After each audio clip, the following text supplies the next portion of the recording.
Just finished optimizing your antiviral assay and eager to use it as soon as possible? I understand. Just don't forget to validate it first. Why is validation essential? It is important to understand and know the limits of your assay, and thus to be able to trust it, or not, depending on the results. It is also important to fulfill regulatory guidelines. In this video, I will show you how to validate and then to control an antiviral assay during its use. First, we'll discuss the parameters which should be validated in an antiviral assay. Second, I'll give you an example on how to practically perform the validation. Third, we'll discuss why assay trending is important after validation, so during the actual use of the antiviral assay. And fourth, how to perform practically assay trending.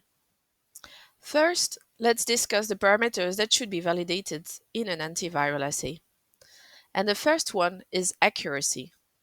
Accuracy is the sum of precision and trueness. Let's take an example to understand well what these two notions mean.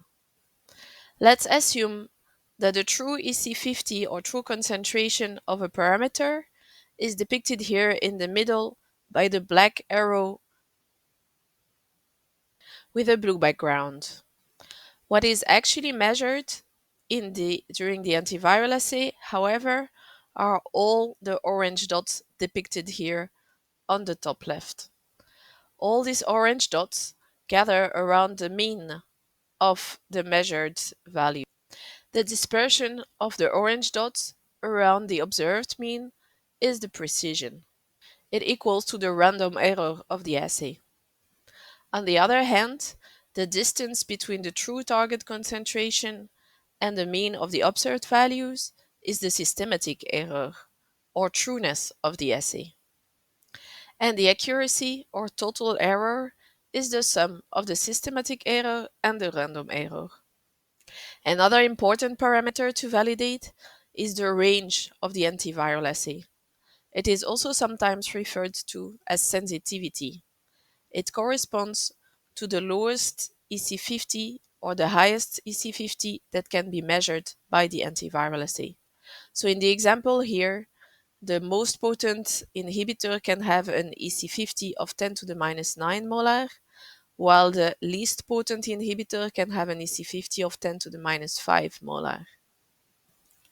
Here it is important to remember the law of mass action, which states that the virus concentration needs to be lower than the inhibitor concentration to be able to reliably measure the inhibitor EC50 or EC90.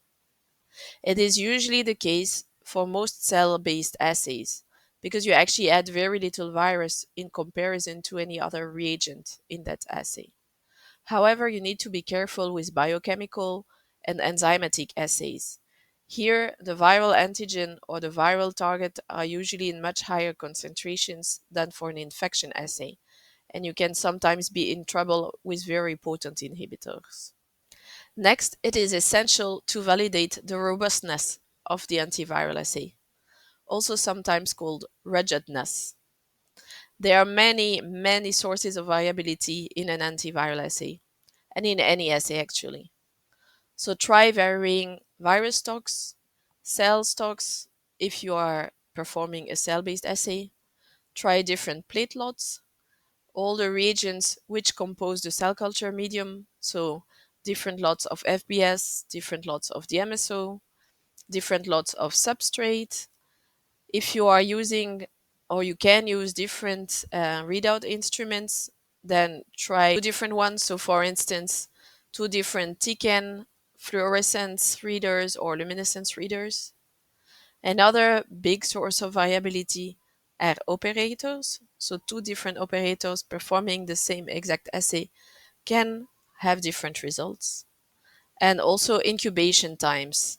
So for instance, the time that the virus stays on ice before infection, or the substrate stability before addition and reading out, or the duration of the infection. So if, for instance, you have a 24 incubation time, Try 20, 22, 26, 28 hours, for instance. If you read the literature on validation of assays, you will often see that parallelism should be validated. I want to give a word on that in the case of cell-based antiviral assays. Indeed, by definition, these assays can measure the potency of inhibitors with very different mechanism of action, and it is thus possible that the antiviral curves, so the dose response curves of these inhibitors with different MOAs, are not parallel. That could be perfectly normal. And thus, it's not because the parallelism criteria fails in a validation that it is really necessarily a big deal in the case of cell-based assays or any assays where inhibitors with different MOAs can be measured. Now we are going to see how to practically organize the validation of an antiviral assay. So for this, you should plan different experiments. And in each experiment, make sure to choose 4 to 5 known inhibitors, if they are available, of course, with a wide range of different potencies. So pick some which are very potent and pick some which are poorly potent, and also some in the middle. For each inhibitor, please plan a dose response curve with at least 6 to 7 concentrations and at least 4 repeats per concentration. It might be necessary to spread them over different plates if you are using, for instance, a 96 well plate format. Also plan at least 2 columns of cell control and 2 columns of virus control per plate. And now you will repeat this experiment multiple times to validate the assay. The minimal setup should be the following. So repeat the experiment over 3 days. On day 1, 3 experiments at least should be performed by operator A. On day 2, 1 experiment but more can also be performed by operator B. And on day 3, at least 1 experiment or more by operator A. In that way, you will validate the range of the assay, the precision, both intra and inter-assay, as well as inter-day, the trueness, and the operator variability. Plan other experiments to validate the robustness of the antiviral assay and to understand all the other sources of variability. After having performed many repeats of the experiments discussed before, how do you know whether your assay is validated or not? For that, you need to define acceptance criteria. It is important to define them upfront, so before actually performing the validation. For enzymatic or biochemical assays, it is usual to use a percent CV equal or less than 20, while for cell-based assays, which are usually a bit more variable, the percent CV can go up to 30 maximum. As a reminder, the percent CV equals 200 times the standard deviation divided by the mean. Let's assume your assay is validated. You are now going to start using it. It is important to perform assay trending every time you perform the antiviral assay. This will allow you to check whether each iteration of the assay continues to perform according to the validation results. Assay trending occurs in 2 parts. In part 1, you will measure the potency of at least 4 known inhibitors. More is better if they are available. And for each inhibitor, you will measure the potency at least 20 times. From these 20 repeats, you can start establishing and calculating a Bayesian 95% confidence interval for the potency of each inhibitor. In part 2, at each iteration of the antiviral assay, please use again the 4 or more known inhibitors mentioned above, and then at least 1 column for cell control and 1 column for virus control. And check whether the EC50 that you measure for these inhibitors in that particular antiviral assay actually falls in the 95% confidence interval that you've calculated in part 1. And advice: prepare upfront a large batch of plates with the 4 inhibitors to evaluate assay variability rather than plate spotting each time. However, cell control and virus control should be included on every plate in every antiviral assay. This will allow you to calculate the Z prime score for each plate in each antiviral assay.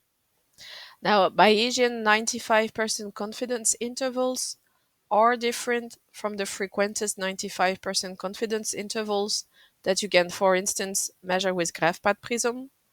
It is unfortunately not possible to calculate Bayesian confidence intervals with GraphPad Prism. You can use another free tool, which is called JASP, and I put here the link to it. However, Bayesian calculations can be complex. There is a company called Quantum Biologics, which hosts a blog on different statistical questions, and they propose an imperfect but easier alternative. It is to use on one end alert limits, where the EC50 is outside of the mean plus or minus 2 standard deviations for the non-reference inhibitors. If you actually look on a normal distribution, this corresponds to approximately 95% of the values, and also alert limits, where the EC50 is outside of the mean plus or minus 3 standard deviations. If you again look on the right at a normal distribution, this corresponds to 99% of the values. So if there is an alarm limit for at least 2 or more of the non-inhibitors you are using, please disapprove the antiviral assay and repeat it. Coming to the conclusion, I realize that validation and assay trending for antiviral assays or for any assay can feel cumbersome.